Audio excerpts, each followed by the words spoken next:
রদ্রিকে ঘিরে Manchester city ও বার্সেলোনার লড়াইয়ে এবার মিলছে সমঝোতার ইঙ্গিত।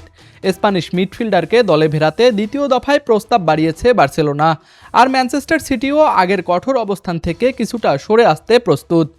স্প্যানিশ সংবাদ মাধ্যম স্পোর্তের খবর অনুযায়ী শুরুতে রদ্রির জন্য ৪৫ মিলিয়ন ইউরো ট্রান্সফার ফি ও ১০ মিলিয়ন ইউরো বোনাসের প্রস্তাব দিয়েছিল বার্সা। সেই প্রস্তাব প্রত্যাখ্যান করেছে সিটি। তবে হাল ছাড়েনি কাতালান ক্লাবটি। এবার প্রায় ৬০ মিলিয়ন ইউরোর নতুন প্রস্তাব দিয়েছে তারা। যদিও এই অঙ্কের কতটা ট্রান্সফার ফি আর কতটা বোনাস তা এখনও পরিষ্কার নয়। অন্যদিকে রদ্রিকে ছাড়ার জন্য এতদিন অন্তত ৮০ মিলিয়ন ইউরো দাবি করেছিল ম্যানচেস্টার সিটি। তবে নতুন আলোচনায় সেই অঙ্ক কমিয়ে প্রায় ৭০ মিলিয়ন ইউরোতে সমঝোতার সম্ভাবনা তৈরি হয়েছে। অর্থাৎ দুই ক্লাবের চাওয়ার মধ্যে এখন পার্থক্য ১০ মিলিয়ন ইউরো।